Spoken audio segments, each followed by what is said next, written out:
Aleluia. Temos aqui um texto maravilhoso, poderoso, onde a passagem nos apresenta um templo, um coxo, homens usados por Deus e um poder extraordinário. Aleluia. Nós temos aqui uma atuação divina em uma época, em um tempo onde havia algumas leis pelas quais eram permitidas certas pessoas fazerem algumas coisas e outras não. Aqui nós vemos a primeira parte que nos chama a atenção, que é o templo, conhecido como Porta Formosa. Alguns estudiosos dizem que o templo tinha mais ou menos essa porta 20 metros de altura. Ela tinha um desenho lindíssimo, que era uma árvore, né? Que simbolizava a prosperidade de Israel. Ficava desenhado na porta. Dizem alguns que quando o sol brilhava, batia na porta, parece que ela era ouro, que ela iluminava. Era algo esplêndido. As pessoas vinham de fora para ver o templo, para ver a Porta Formosa. Mas nós temos aqui também, amados, um personagem pelo qual nós não temos o nome, mas era um homem que foi, desde o ventre da sua mãe, ele nasceu com uma deficiência física. E nós sabemos, amados, que dentro de Israel eles tinham leis.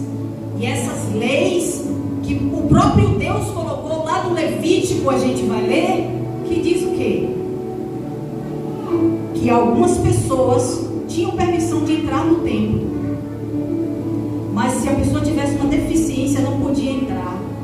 Mas não era um preconceito, né? Às vezes a pessoa pode ler isso e dizer, mas é um preconceito, a pessoa tinha um probleminha, não podia entrar. Mas é porque naquela época, para entrar na presença de Deus, tinha que estar perfeito, porque Deus descia pessoalmente no local. Então, se houvesse algum defeito, algum pecado, alguma falha, até uma fumaça que você colocasse de forma errada, até um fogo estranho que fosse oferecido, um profeta, um sacerdote morria. Para você ver a coisa como era tão séria, o sacerdote entrava no templo amarrado. Se ele tivesse em pecado, ele morria lá dentro. E o povo arrastava o corpo para fora. Então, amados, aqui nós temos este homem que a Bíblia vai dizer que tinha 40 anos com este problema e pedindo esmola. Naquela época nós entendemos que não tinha um recurso social como nós temos no Brasil e outros países, que as pessoas deficientes recebem uma ajuda do governo ou uma ajuda da sociedade, da comunidade, que a mantém. Havia muitos homens, muitas mulheres que mendigavam, e era-lhe permitido. E o esmolar fazia parte também do culto. Para quem não conhece, Deus determinou uma lei dizendo, olha, as pessoas que têm defeito físico, elas não poderão entrar no meu templo. Por quê? Não era por recepção, é porque Deus sabia que se elas entrassem, elas morreriam. Muitas pessoas pensam que Deus mudou, que hoje nós entramos no templo de qualquer jeito. O altar é algo muito perigoso. Não é para qualquer um pisar, não é para qualquer um pegar um microfone. Se ele tiver com a vida torta, ele pode até fazer, mas a consequência virá, porque Deus, a Bíblia diz que Ele é o mesmo hoje, ontem e será eternamente. Deus nunca mudou, nem vai mudar, e o seu princípio jamais será abalado, mudado, trocado. Deus, Ele não muda princípio, Ele não passa por cima da própria palavra dEle. E aqui, amados, nós vemos que este jovem, a sua família colocava para pedir, podia ser nas estradas, poderia ser na porta do templo, e Deus ali determinou, olha, faz parte do culto, você já levar uma oferta a mais, porque quando você entrar, você vai abençoando quem não tem, você vai abençoando quem não tem nada, você vai abençoando, porque quando você abençoa, eu te abençoo.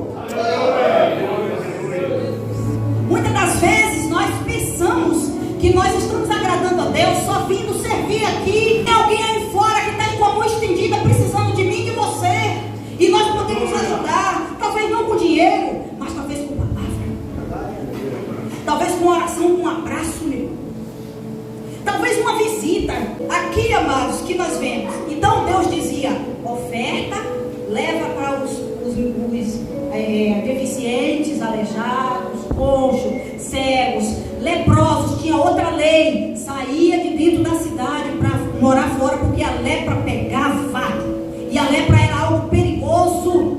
Você só via um monte de povo de Israel assim, sem dedo, sem mão, faltando um pedaço do rosto, amassando o rosto, caía. E nós sabemos muito bem, quando a Bíblia fala de lepra, ela fala de pecado, que o pecado vai destruir o ser humano. Muitas das vezes ele está numa aparência muito bonito, está arrumado, está perfeito, mas lá no mundo ele está pobre.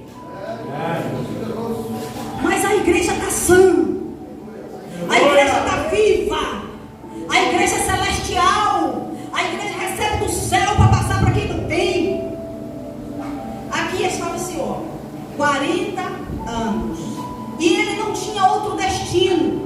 Por quê? Porque o seu problema era de nascença. Só que, amados, com o passar do tempo, com o passar dos anos, o povo de Israel tinha um jeito deles criar um preconceito, mas isso é coisa deles, não tem nada a ver com Deus. Eles olhavam para essas pessoas e já não davam mais esmolas. Passava por cima, não estou nem aí para você. O povo de Israel passou a ter preconceitos com essas pessoas doentes, leprosas, né? Não iam nem visitar, já deixava para lá mesmo. Os aleijados, eles já não davam mais ofertas. As pessoas ficavam ali implorando. Observa que no texto diz que quando ele viu Pedro e João, ele implorou, amados. Por que esse rapaz implorou? Porque o que estava entrando no templo não dava. É o que tem acontecido hoje em alguns lugares por aí. As igrejas têm que estar cheias da glória, e tem gente lá fora. Nós vemos aqui que Pedro e João tinham passado pelos Atos 2. Quem sabe o que quer dizer Atos 2, amados? Atos 2 é a descida do Espírito Santo. Quem recebe a descida do Espírito Santo do outro dia quer estar na casa do Pai de novo. A Bíblia diz que apressadamente eles correram para o templo para orar 3 da tarde. Quando chega lá, irmãos, aquele homem ficou insistindo com eles. A Bíblia diz aqui, que eles insistiu. Ele praticamente implorou: me dá uma esmola, por favor, me dá uma esmola, me dá uma esmola, me dá uma esmola. Ei. E aí a Bíblia diz que Pedro e João parou e fitando os olhos dele. Olha o mistério. Quem pegou o mistério? O mesmo olhar de Jesus na cruz para mim e para você. Você está pensando que você está aqui foi por sua própria causa? Você está pensando que quem te tirou lá do mundo foi você mesmo? Não foi, não. Foi a cruz que parou de frente para você e disse: venha que você é meu. Venha porque eu tenho algo contigo. Venha porque eu morri na cruz por você. Este sangue aqui foi derramado por você também. Aleluia. E ele diz mais: eu te chamo para você ganhar outros. Não fica só por aqui não, irmão. Cada um de vocês aqui é responsável por uma alma que está pedindo para você. E ele viu ali, provavelmente nos olhos de Pedro e João. Olha que palavra de autoridade. Vai subindo. Ei, rapaz, me dá uma esmola, me dá uma esmola, me dá uma esmola. Pedro e João diz assim: olha para nós, olha para nós. E ele olhou, e aí Pedro e João estende a mão e diz: olha, não tenho prata e nem ouro. Pedro e João poderiam ter dado uma oferta, porque o esmolasta era um culto prestado, sim ou não? Era um culto prestado. Se ele tivesse dado uma oferta, estava bem dado, era lícito, estava na lei. Mas aquele era um dia extraordinário. Hoje é um dia extraordinário para você. Você saiu da sua casa, não foi por acaso. Você veio aqui porque é algo extraordinário já está acontecendo aqui. Eu não tenho prata e eu não tenho ouro, mas o que eu tenho eu te dou. Aí a Bíblia diz que ele estendeu a mão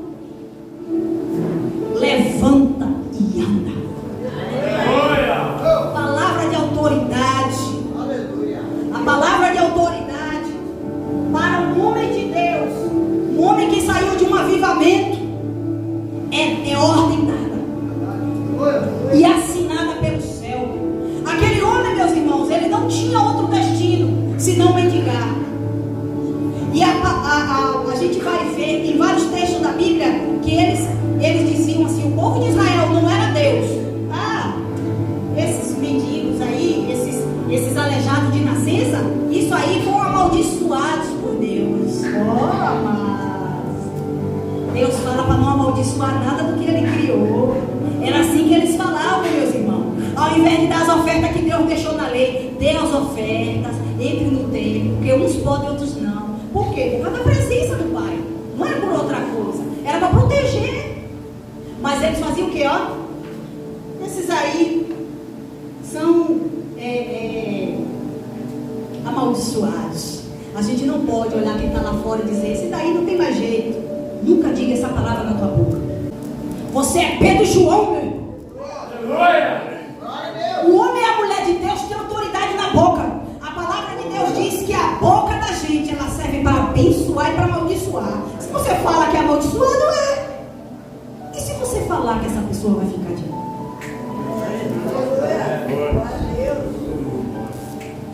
E se essa igreja sair por aqui profetizando nas vidas? Algo extraordinário vai acontecer na vida de alguém. Através de quem? De você.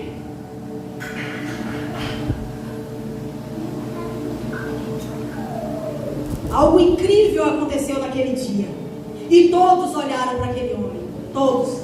Mas a palavra de Deus diz aqui, ó, imediatamente. Tem gente que está querendo viver o imediatamente. Tem gente que está aí fora querendo conhecer Jesus e fazer parte deste reino. E Deus, Ele vai usar você. Mas aí, Ele foi curado. Amado, para finalizar, a irmãzinha colocar a música ali para mim, meu pendrive. Aqui diz o seguinte assim, ó. Aquele homem, na verdade, ele não tinha esperança para ele. Por quê? O problema que ele tinha físico era de nascença. A Bíblia diz que os pés deles não firmavam no chão, amado. Não tinha firmeza para pisar, meu amado. Ele não tinha firmeza para pisar os pés no chão, no capítulo. Mas aí, verso, se quiser colocar só para ver se vai funcionar, eu nem sei. Verso. Assim que o jovem entrou, né, deu um salto, verso 8, capítulo 3 de Atos, verso 8, e de um salto se pôs em pé, passou a andar e entrou com eles no templo, saltando e louvando a Deus. Ele entrou. Não tenho ouro